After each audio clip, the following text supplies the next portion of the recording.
relacionó un poquito con el título de la ciencia atrás de la meditación, porque usar el término meditación es un poco peligroso en ambientes académicos ahora, pero justamente voy a empezar por definir a lo que me estoy refiriendo y pues a perderle también un poco el miedo, empezar a hablar más de las definiciones, porque creo que es algo importante, ¿no? Cuando nos aproximamos a investigar un nuevo fenómeno, atención plena, meditación, técnicas contemplativas, pues empezar a definir, ¿no? Y en qué contexto, quiénes, qué grupos lo definen de qué manera. ¿Okay?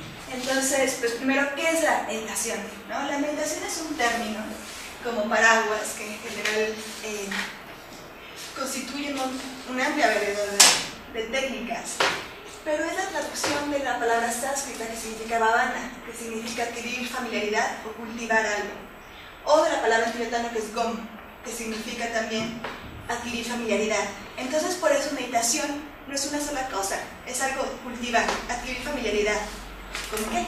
¿No? Sería la siguiente pregunta. ¿Qué estamos cultivando? ¿Qué estamos familiarizando? Entonces, bueno, en un primer momento, la meditación, por favor, hay una serie de técnicas que lo que buscan es el cultivo de la atención. ¿Qué atención? Una que sea una base de relajación, que sea estable o continua y que sea clara, muy vívida, muy nítida. Ajá. Eso es un grupo. Otro grupo de técnicas también buscan el cultivo, la familiarización con actitudes positivas, aspiraciones, cualidades del corazón como el amor y la compasión hacia todos los seres. Luego veremos más qué quiere decir esto. Y finalmente también hay otro grupo que busca la sabiduría o una visión de la realidad, tal cual es, lo que quiera que eso signifique en el contexto en que lo trabajemos. Y alguna de las técnicas más comunes para cultivar esto es en el caso de la atención. Técnicas de shamatha se les llama, shiné, atención concentrada, entre otras. Estos son algunos tipos de técnicas comunes que buscan este objetivo. Para el amor y la compasión tenemos, se llaman amor y compasión, en inglés se usa mucho loving kindness en general, los 4 inconmensurables, metta, entre otros, presencia amorosa. Tenemos de sabiduría, en el rubro de sabiduría, técnicas que en sánscrito le llaman vipassana, en pali vipassana, y los 4 fundamentos de la atención, basados en un texto que se llama el Satipatthana, ¿no? Entonces aquí ya tenemos una visión como de algunas de las técnicas, no estoy dando una visión exhaustiva, pero en la tradición contemplativa que proviene del budismo, que es de donde se han tomado la mayoría de las técnicas que hoy se están estudiando en los contextos científicos, estos son como los 3 grandes divisiones. Ok, vamos a la siguiente. Pero bueno, viene una pregunta, ¿no? Aquí dices que la meditación es cultivar, familiarizarte con algo y tienes 3 rubros padrísimos: atención, ser buena onda y además sabiduría, ¿no? Pero bueno, la pregunta es, ¿y esto se puede? ¿No? ¿Realmente podemos cultivar nuestra atención? ¿Podemos cultivar nuestras emociones? ¿Podemos cultivar la manera en que investigamos la realidad? Y entonces aquí entra la ciencia, ¿no? Entran 2 hechos científicos que ahorita vamos a ver. Entonces el primero es la neuroplasticidad, ¿no? Antes se creía que el cerebro no cambiaba, ¿no? Básicamente, bueno, nacías con ciertas conexiones y demás, crecías, en una época se empezaron a hacer conexiones en la niñez, etc. Pero después, cuando ya eras adulto y vas avanzando en la edad, pues se creía que más bien lo que pasaba es que ibas perdiendo conexiones neuronas por la vida, por la vejez, y que no lo podías modificar, no se hacían conexiones nuevas, no se creaba tampoco materia nueva. Ahora la neuroplasticidad lo que nos dice es que la estructura y el tamaño del cerebro se modifica a lo largo de la vida. ¿Y cómo es que se modifica? Pasamos a la siguiente. Hay 2 maneras de modificar la estructura y el funcionamiento de nuestro cerebro. Y la primera es, si le pones por favor, primero son las experiencias que vivimos.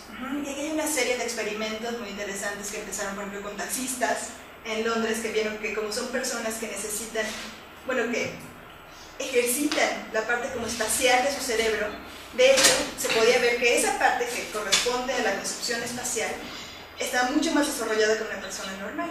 También se vio que sucedía esto con músicos, con violinistas, el otro experimento famoso.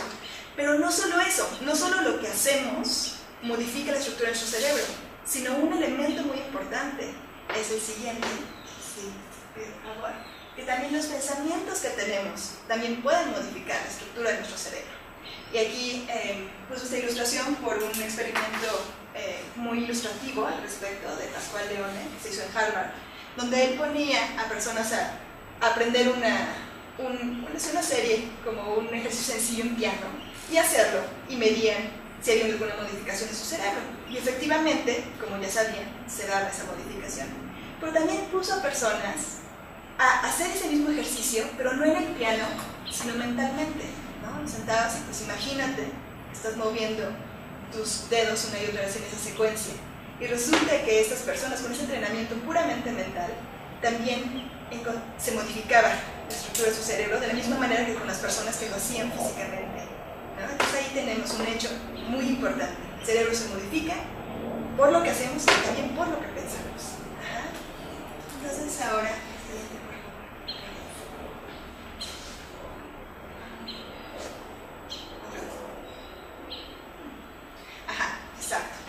otra cuestión, otro hecho que sabemos es que la atención de la que estábamos hablando, de los procesos emotivos o emocionales, de hecho también son procesos y funciones que podemos asociar con el cerebro.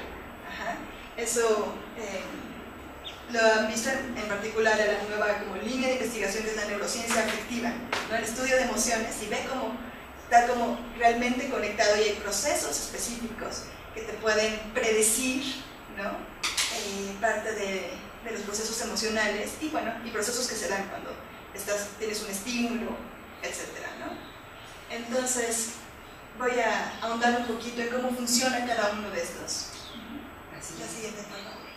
Entonces primero empezamos con la atención. Entonces ahorita se considera que tenemos básicamente 3 redes de atención, ¿no?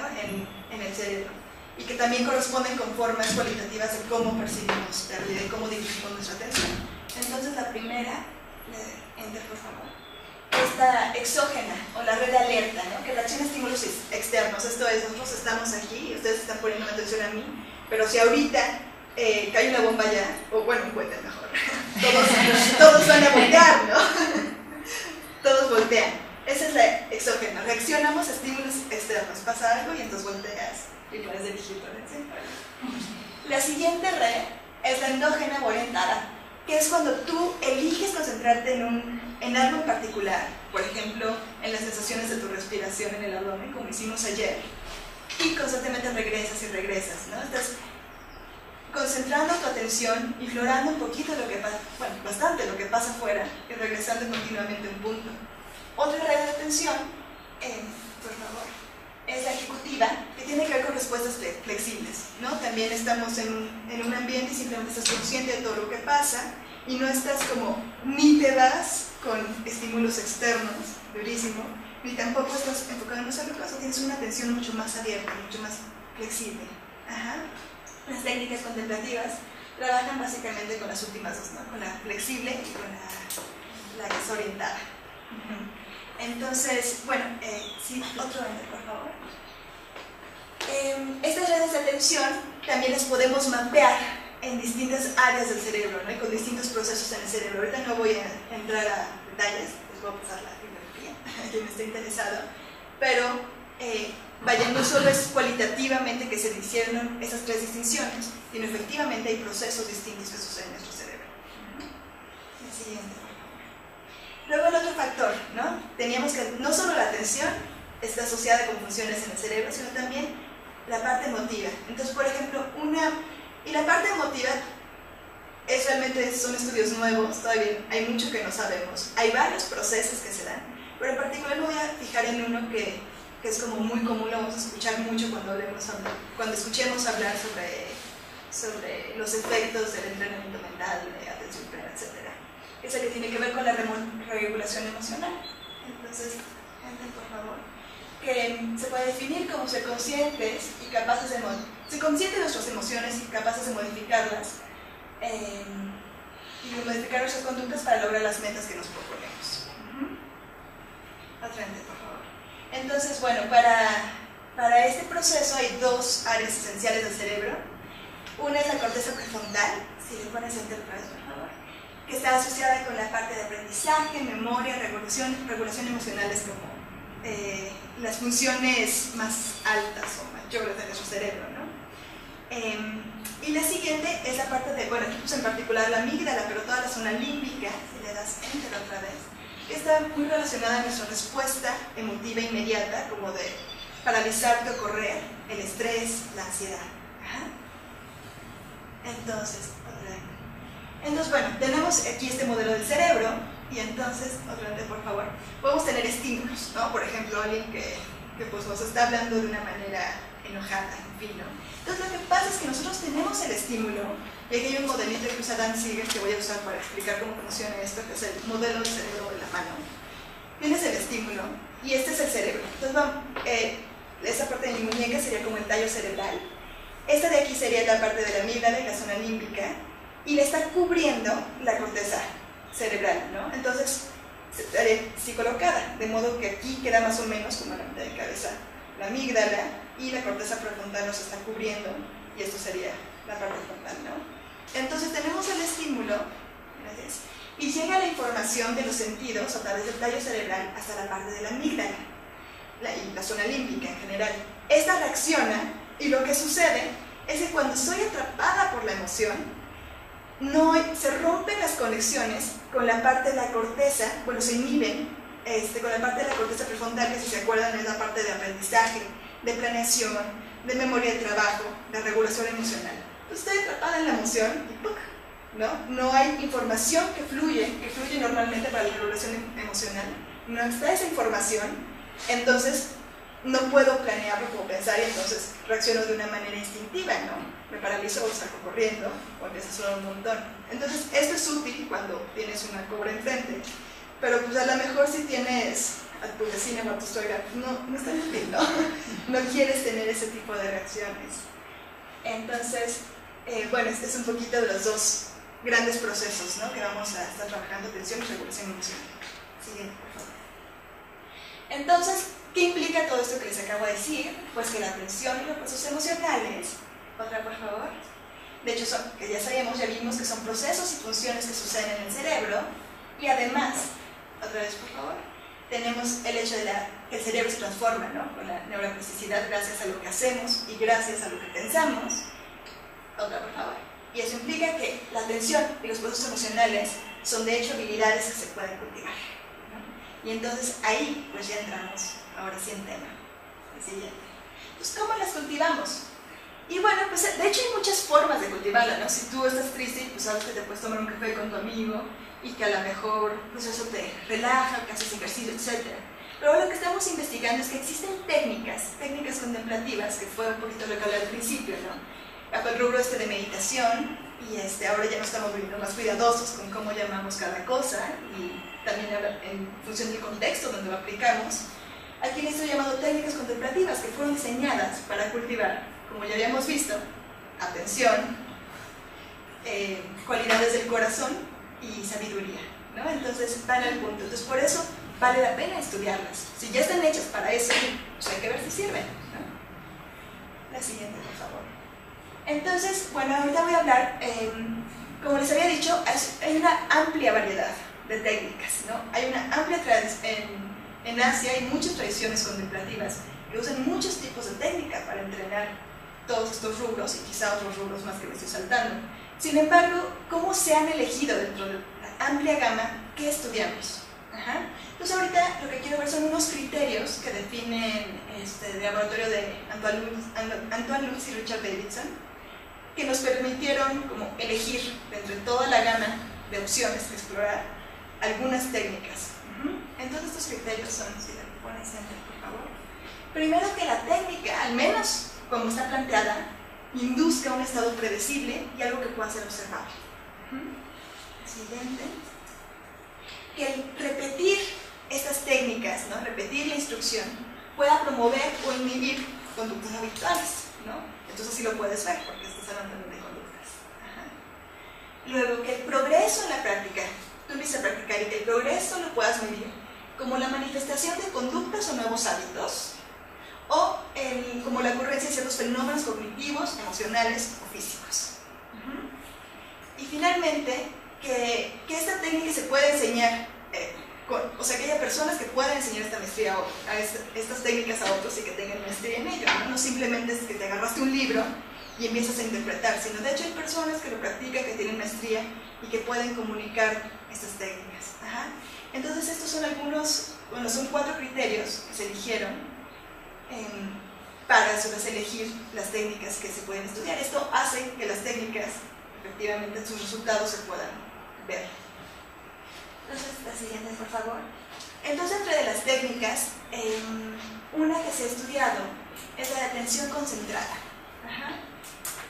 Esta tiene que ver con dirigir la atención voluntariamente a un objeto, que puede ser interno o puede ser externo, y busca las cualidades que les había mencionado antes, otra vez, por favor, de relajación, otra vez, continuidad, que no te distraigas, que estés estable en el objeto, y la siguiente, de claridad o de viveza.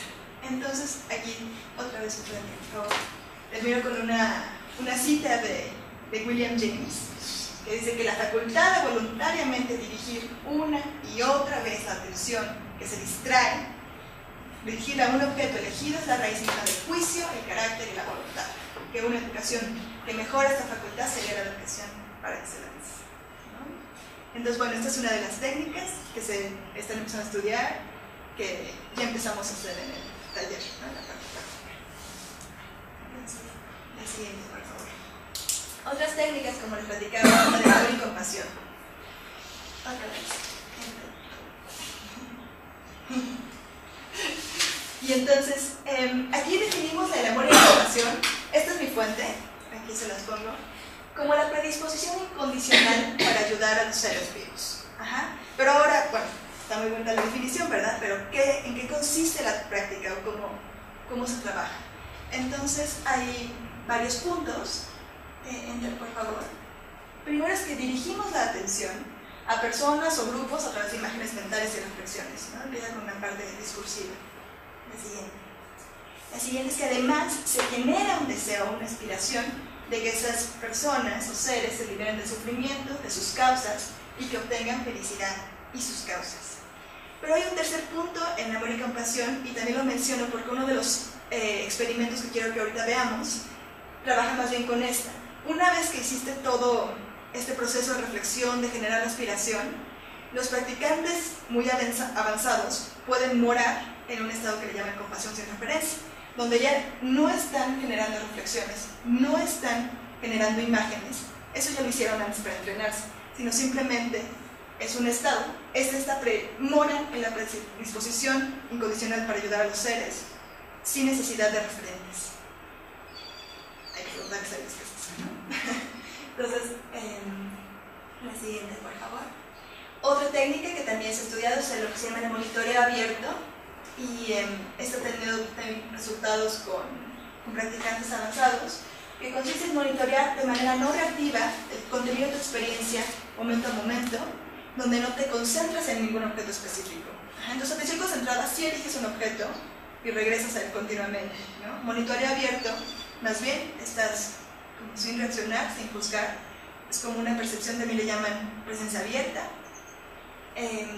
No te fijas en ningún objeto, pero estás en el momento presente, no te distraes. Ajá. Entonces, esta técnica trabajaría como otro tipo de red de la atención, a lo mejor sería más la ejecutiva, ¿no? Mientras que la otra estamos en una atención enfocada, que orienta. Finalmente, quiero tocar algunos conceptos, porque nosotros estamos trabajando con atención plena, ¿no? Y atención plena es la palabra que vamos a estar escuchando, en inglés mindfulness, y la mayoría de la investigación también está dirigida a eso. Entonces, bueno, yo voy a decir lo que he investigado y ya tendremos tiempo como para terminar y discutir esto. Entonces, primero quería definir unos conceptos esenciales en las técnicas de meditación. Estos conceptos vienen del budismo, para ver qué se le llama ahí atención plena, y por eso cuando trabajemos, o sea, por ejemplo, si vemos a meditadores expertos que están haciendo atención enfocada, y ellos usan la palabra y atención plena, bueno, ¿a qué se están refiriendo? ¿No? ¿Y a qué se refieren también las investigaciones científicas? Ajá. Entonces, en el contexto del budismo, atención plena es la traducción de lo que se llama smriti en sánscrito. Entonces, smriti también se puede traducir como recolección. Entonces, y se define como atender continuamente a un objeto familiar, sin olvido y sin distracción. Entonces aquí esta palabra también tiene una cualidad de poder recordar, ¿no? Por ejemplo, estoy viendo mi respiración. De repente ya me distraje con que el vecino está tocando la puerta, pero me acuerdo, ¿no? Me acuerdo de que tengo que regresar a mi objeto. Esa cualidad de recordar, como en presencia mental también se le traduce, es lo que se le llama atención plena en este contexto. Entonces la atención plena es una forma también de dirigir la atención. Tu atención plena la usas para cultivar la atención enfocada. Atención plena la usas para cultivar las emociones del corazón. Atención plena la usas para explorar la realidad. Y además se acompaña, la siguiente por favor, con otro elemento que siempre van juntos en el proceso meditativo, que es la introspección. Y esta introspección, por favor, es como una alerta mental, ¿no? Es nuestra parte inteligente que evalúa además cómo está nuestra mente. Entonces estás practicando atención enfocada, quieres ver las sensaciones en tu abdomen al respirar. Entonces por un lado, si te olvidas, usas atención plena o recolección para acordarte de, no, mi objeto son las sensaciones, entonces regreso. Y por otro lado, con introspección, veo, oye, estoy muy distraído, de repente ves, ¿no? Mi mente está distrayéndose mucho, bueno, ¿qué hago? ¿No? Entonces, sí hay una parte que está evaluando, no estás juzgando el objeto, pero sí está evaluando con introspección cómo está mi atención, ¿no? Está agitada, que es uno de los principales problemas, y la otra es si hay hundimiento mental, o a lo mejor me estoy aletargando y me estoy muriendo de sueño, ¿no? Entonces, estos son conceptos que se usan en la práctica de una técnica. No se les llama técnicas en sí, sino son elementos de una técnica. Entonces ahora, cuando hablemos de atención plena también en el contexto de las investigaciones científicas, a lo que usualmente nos vamos a referir, otra vez por favor, es a una forma de poner atención que tiene tres cualidades principales. Tú pones la atención en algo de manera voluntaria, la que sigue por favor, en el momento presente y libre de juicios. Entonces, por eso, esta forma de poner atención, pues, se usa en las diferentes intervenciones. Se lleva, por ejemplo, a poner atención con esas tres cualidades a los sonidos, o a los sabores, o a tu experiencia con otros. Pero no necesariamente es una técnica en sí como tal, sino es una forma de poner atención. Y usamos varias técnicas para entrenarla. Es una forma de estar. Entonces, bueno, habiendo hablado un poquito de estas técnicas esenciales y de estos conceptos, entonces vámonos a las investigaciones. Ahora, ok, ya dijimos que se puede cultivar la atención y la parte emotiva, como pues hay unas técnicas contemplativas que prometen mucho, que fueron estas. Entonces ahora tenemos evidencia de que esto funciona.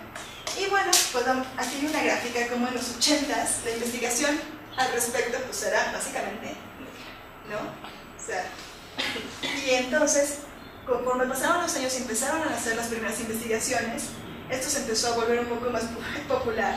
Aquí es 2010, ¿verdad? No sé cómo es de 2012, pero por lo que veo yo creo que la barra crece muchísimo, ¿no? Ha habido un crecimiento exponencial del número de publicaciones e investigaciones que investigan los resultados de estas técnicas.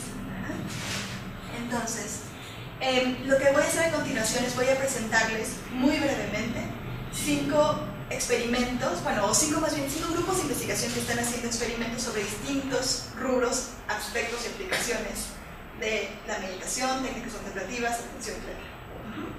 Entonces el primero, esto lo hicieron en la Universidad de Wisconsin, el grupo de Richard Davidson, y son experimentos sobre meditadores expertos. Entonces, ¿qué significa un meditador experto? Bueno, pues un meditador experto es alguien, como Mingyur Rinpoche, que está ahí en la foto, que han practicado meditación, estas distintas técnicas, entre 10.000 y 40.000 horas, lo que equivale a haber practicado alrededor de, por favor, 8 horas diarias entre 3 años y medio y 13 años y medio, ¿no? Como aquí, como el nivel de maestría que esperamos de alguien, ¿no? Un psicólogo, pues 8 la licenciatura y 8 sus años de maestría y doctorado. Eso es también maestría, ¿no? En estas técnicas contemplativas. La siguiente, por favor. Entonces, bueno, este grupo de investigadores invitaron un montón de personas, no solo orientales, sino también algunos occidentales a su laboratorio, e hicieron varias mediciones, usando técnicas de electroencefalograma, resonancia magnética, electrocardiograma, test psicológicos y de habilidades cognitivas y emocionales, ¿no? Hicieron una amplia investigación. Y otra vez, por favor, aquí está una foto, por ejemplo, con Mathieu Ricard, que es también un famoso meditador francés, en el laboratorio. El de la derecha es Richard Davidson, que es la cabeza del laboratorio. La siguiente, por favor. Entonces, bueno, han tenido muchos resultados, siguen investigando, siguen trabajando con esos datos, pero uno de los más importantes y que causó como más expectativa en el ambiente científico, otra vez, por favor, fue el siguiente. Fue que cuando estos son resultados con el encefalograma, dice cuando estos meditadores avanzados estaban meditando, identificaron que en la potencia gamma, que son como 40 Hz, los meditadores tenían una amplitud, o sea, gamma estaba siendo súper intensa. Y aquí les puse la foto que viene en el artículo porque es raro como que ver sin elementos, o sea, a ojo, los cambios tan impresionantes. Antes de que crezcan las barritas, no están meditando y es la actividad gamma como en reposo, se pone a meditar y empieza a aumentar. Ahora, esto también es interesante porque gamma está relacionada con la frecuencia gamma con procesos cognitivos, ¿no? Si estás resolviendo, por ejemplo, un problema matemático, vas a tener gamma con mucha amplitud. Aunque estas amplitudes de hecho se salen del rango de lo normal, hasta pensaron que estaba descompuesto el aparato. Y no solo eso, sino que una gran sincronización en el cerebro. Producías gamma, pero además como que muchas regiones del cerebro estaban trabajando en la misma frecuencia, que también fue un resultado importante. El siguiente, ajá. Y además, ¿qué tanto aumentaba esta amplitud en gamma? Dependía con las horas de práctica, ¿no? Teníamos gente entre 10.000 y 40.000 horas. Conforme más habían practicado, más era la amplitud. Entonces, bueno, algo de llamar la atención, ¿no? La siguiente. También la actividad cerebral en general aumentó en las regiones que se asocian con la producción de emociones positivas. La siguiente, por favor. Con la planeación del movimiento y con el amor maternal. Esto es cuando estaban meditando en compasión. Cuando estaban meditando en compasión, pues parecía, por lo que se medía, que se estaban sintiendo muy bien, que estaban en un estado que no que era como reactivo, como la compasión que tenemos, que pensamos luego que más bien te deprime, sino al contrario, planeación del movimiento, ¿no? Predisposición a ayudar a los seres vivos. ¿Recuerdan? Esa era la definición. Y además esta cualidad de amor maternal. Entonces ahí les puse una cita del Dalai Lama que dice que la persona que practica compasión hacia todos los seres es la primera en ser beneficiada. Y pues si se activan las emociones positivas cuando estás meditando en compasión, pues parece que sí, ¿no? Esto es cierto. Siguiente, por favor. Luego esas personas, incluso cuando no estaban meditando, su cerebro era distinto al cerebro de una persona normal. ¿En qué sentido? Por favor, enter. Podían concentrarse mejor, inhibir respuestas emocionales indeseables, sentir más empatía hacia otras personas y tener una actividad en general mayor en el área prefrontal izquierda que está asociada con una sensación de bienestar. Entonces parecía que aunque no estuvieran meditando eran personas que en general estaban como dentro del espectro en sentirse mejor, ¿no? Todo el tiempo. El siguiente. Pero bueno, la siguiente pregunta es ¿vas a meditar 8 horas diarias por 40 años para poder tener resultados? Y entonces ahí se derivan los siguientes experimentos. Hay 4 experimentos más, así que la respuesta es que no necesitas meditar tanto para ver resultados, ¿no? Para empezar a verlos. Entonces el siguiente es otro grupo de investigación que está en UCLA, que lo encabeza Clifford Saron. Y ellos lo que hicieron fue, no son meditadores expertos, pero tampoco es el común de la gente, porque eligieron a 60 personas, se le pone, que por 3 meses lo estuvieron en un retiro, practicando 6 horas en promedio al día, técnicas contemplativas, ¿no? Ahora, no cualquiera se va a meter 3 meses a meditar 6 horas diarias y poder salir, ¿no? Entonces, pero pues de todas maneras ya eran personas normales, ¿no? Son personas que conocemos, las que platicas, que estudian en la universidad, que pues, decidieron, les gustó mucho y se fueron a hacer eso. Entonces, siguiente. Y ahí encontraron varios resultados. Primero me dieron resultados relacionados con la atención. mejoró su atención con 3 meses de estar practicando atención a la respiración básicamente y estas aspiraciones frenéticas de amor y compasión, donde principalmente el enfoque sí era en la recolección de respirar. Y bueno, pues mejoró su sensibilidad perceptual y inhibiciones de respuesta, ¿no? Esto era con unos ejercicios con rayitas para ver la calidad de la atención. Entonces eran más sensibles a percibir cambios y además también cuando salían estímulos que les pedían que no reaccionaran, eran capaces de inhibir su respuesta. Y además no solo fue durante el tiempo que estaban practicando, sino que el efecto persistió varios meses. Me parece que fueron 5 meses después de que salieron de este periodo de entrenamiento que los midieron y persistieron los resultados. La siguiente, por favor. Y en el otro factor fue la regulación emocional. Con diferentes formas de evaluar, se concluyó que su bienestar psicológico subjetivo era más alto, tenían un mayor sentido de vivir y su respuesta al sufrimiento también cambió. Respondían con menor aversión hacia los estímulos y además también como más involucrados, o sea, de alguna forma estaban más abiertos a estar en presencia del sufrimiento y no reaccionaban poniendo una barrera y dando de huir. La siguiente, por favor. Unos 3 metros. Y otro resultado importante fue un marcador biológico que vieron que había un aumento en la telomerasa. Entonces eso fue algo muy novedoso de ese estudio. La telomerasa es una enzima que protege el material genético durante la división celular y está asociado con el envejecimiento, ¿no? Si tú tienes suficiente telomerasa, tus células se van a seguir regenerando. Si te falta telomerasa, tus células van a empezar a envejecer. Entonces estas personas tenían más de esta enzima telomerasa que los controles. Bueno, ahí es una ilustración de información. La siguiente. Otro resultado muy importante es el que es un estudio en Harvard de Rita Hosset y Sara Lazar, donde con una intervención de 8 semanas donde se practicaba 30 minutos diarios, pudieron ver cambios significativos estructurales en el cerebro. Entonces tenemos aquí este diagramita que ya habíamos visto con la corteza prefrontal y la amígdala, que tiene que ver con la regulación emocional. Y lo que encontraron es que las personas que seguían ese entrenamiento, de hecho, producían más materia gris en la parte prefrontal, la que es de regulación emocional, planeación, etc., y menos en el área de la amígdala. Hay otros resultados también que tienen que ver con que han encontrado que la amígdala se vuelve menos reactiva y que también aumenta el número de conexiones entre la parte límbica y la parte prefrontal. Siendo que efectivamente estas técnicas, y esto ya no es difícil, 8 semanas, 2 meses, 30 minutos diarios, esto, ¿no? Por eso se tiene mucho éxito y se está aplicando, porque hay resultados medibles y porque es algo que todos podemos hacer. Finalmente, otro estudio, como aquí había mucho interés en la parte de aplicación con maestros, es un estudio que se hizo en la Universidad de San Francisco sobre un programa que se llama Cultivando el Balance Emocional. Este programa fue creado por Alan Wallace y por Paul Ekman. Entonces, es un entrenamiento de 48 horas.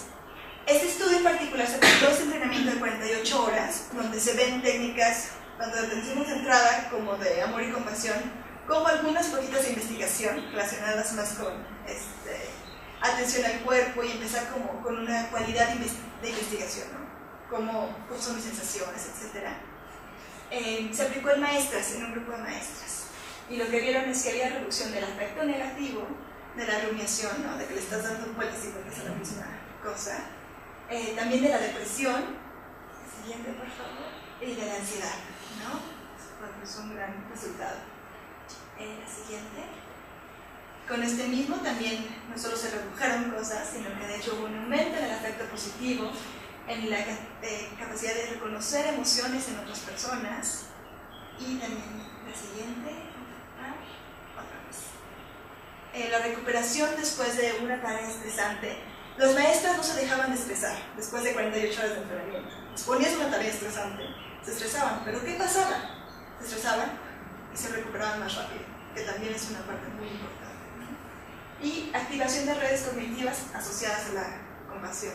Y creo que se lo metieron con algo como lo que está haciendo Eric con un estructo. Y muy bien. Y finalmente, bueno, y los efectos permanecieron 5 meses después de la intervención. Bueno, también otra línea de estudio es sobre niños, ¿no? Esa es algo muy nuevo y mucho menos artículos que con adultos. Hay más estudios, pero uno es uno que se hizo en UCLA con un programa que se llama Niños Internos, o Inner Kids, de Susan Kaiser Greenland. Y entonces lo que se encontró es que tras ese entrenamiento, que ahorita no tengo muy claro cuántas horas eran, pero algo así como 2 sesiones a la semana de 45 minutos con los niños durante 2 meses, algo así, ¿no? Era realmente era poco el entrenamiento. Pero ya podían ver cómo en las funciones ejecutivas había una mejoría. Que esto tiene que ver con mejoras en la memoria, la capacidad de autorregulación, de generar empatía, por favor, y también en conductas prosociales. Siguiente.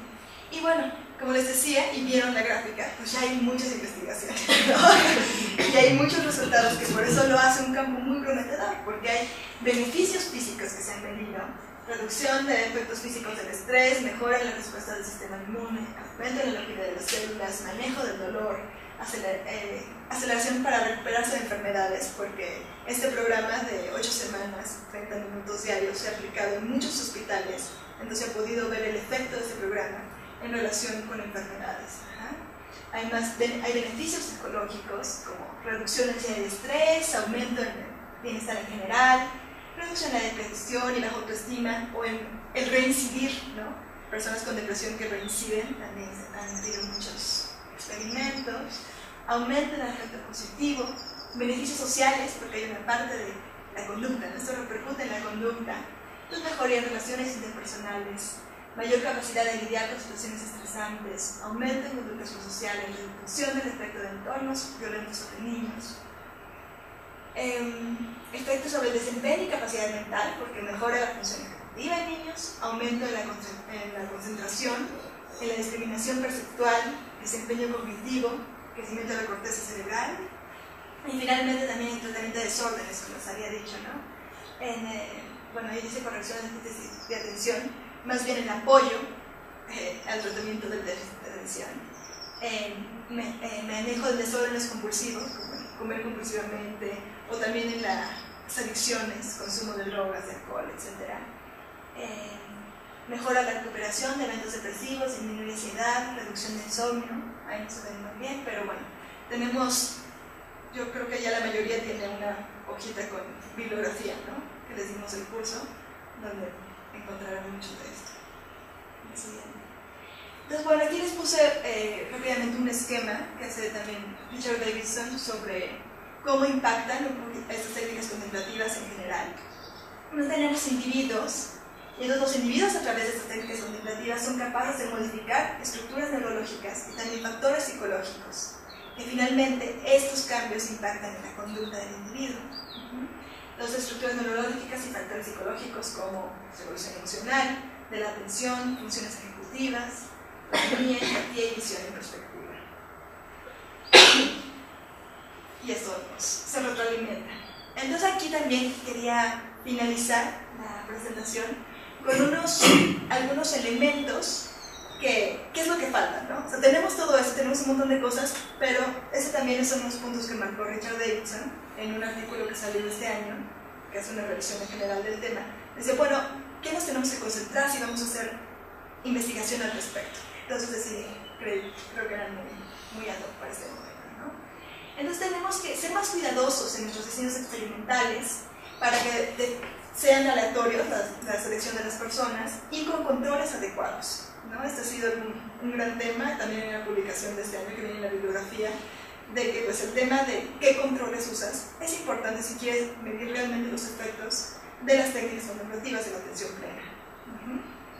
Entonces, especificar muy bien la naturaleza de la intervención y a quién van dirigidas las prácticas, ¿no? ¿Qué intervención vas a usar y para quién va? Si es para niños, tomar en cuenta que es para niños y su desarrollo, etc. tienes que escribir claramente, tenemos que ser más cuidadosos con el lenguaje y qué técnicas estamos usando, no es decir, una intervención en meditación. Bueno, ¿qué es eso, no? ¿Qué estabas practicando? ¿Qué estabas haciendo?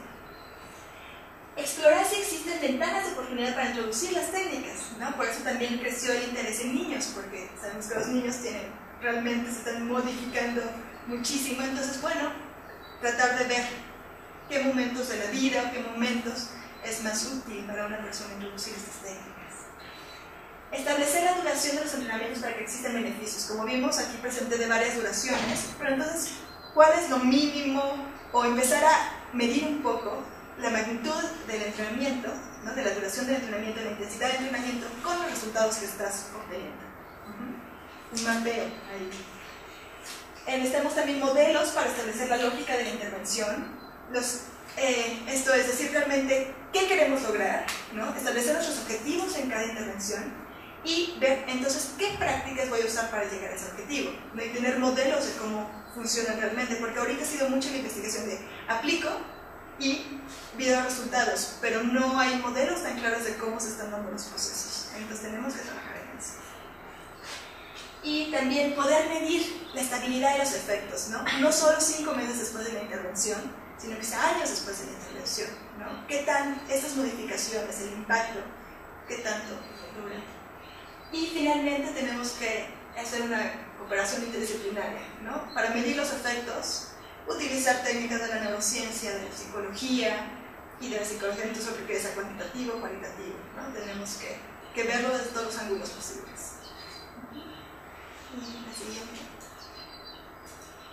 Entonces, bueno, nada más ahí para echarnos porras, que estamos en un área que realmente está empezando, ¿no? Existen ya investigaciones en curso, pero aún queda muchísimo que hacer, muchísimo que estudiar.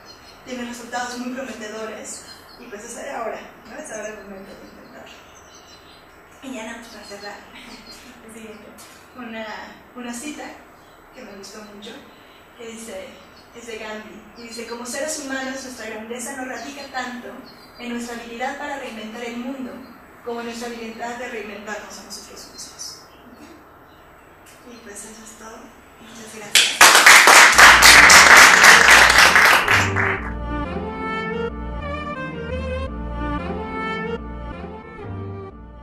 Sabiduría, en el libro Sabiduría, técnicas que en sánscrito le llaman Vipassana, en Pali Vipassana, y los 4 fundamentos de la atención, basados en un texto que se llama el Satipatthana, ¿no? Entonces aquí ya tenemos una visión como de algunas de las técnicas. No estoy dando una visión exhaustiva, pero en la tradición contemplativa que proviene del budismo, que es de donde se han tomado la mayoría de las técnicas que hoy se están estudiando en los contextos científicos, estos son como los 3 grandes divisiones. Ok, vamos a la siguiente. Pero bueno, viene una pregunta, ¿no? Aquí dices que la meditación es cultivar, familiarizarte con algo, y tienes 3 rubros padrísimos: atención, ser buena onda y además sabiduría, ¿no? Pero bueno, la pregunta es, ¿si esto se puede, ¿no? ¿Realmente podemos cultivar nuestra atención? ¿Podemos cultivar nuestras emociones? ¿Podemos...?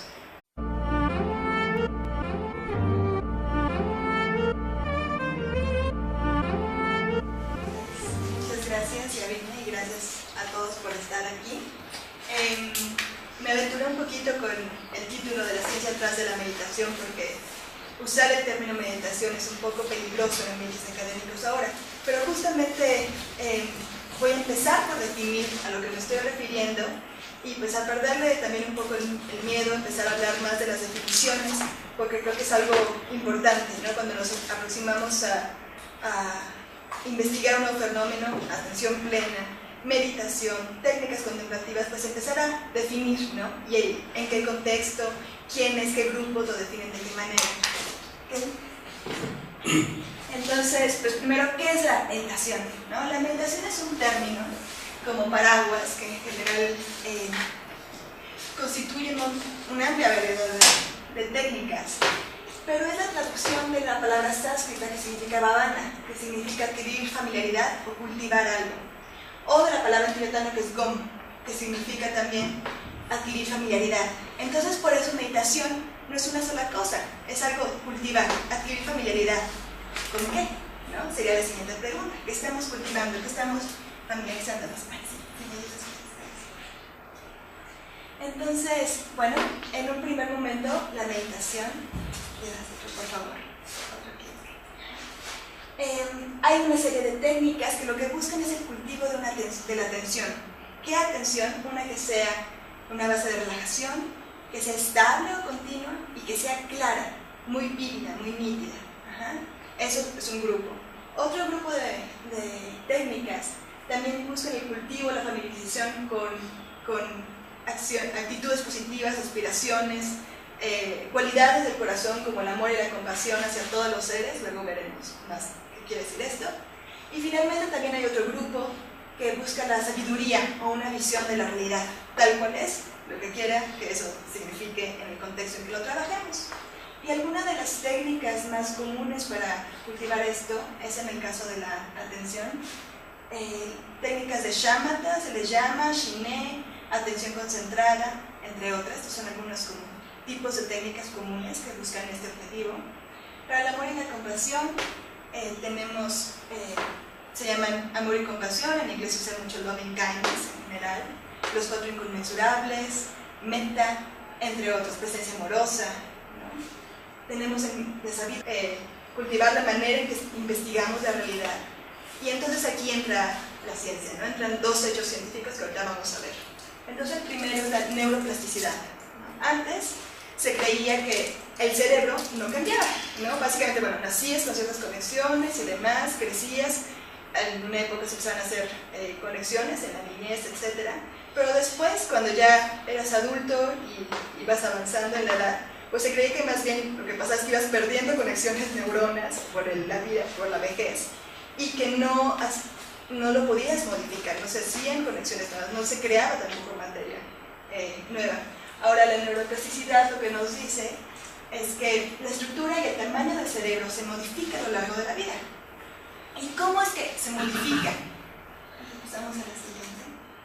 Hay dos maneras de modificar la estructura y el funcionamiento de nuestro cerebro.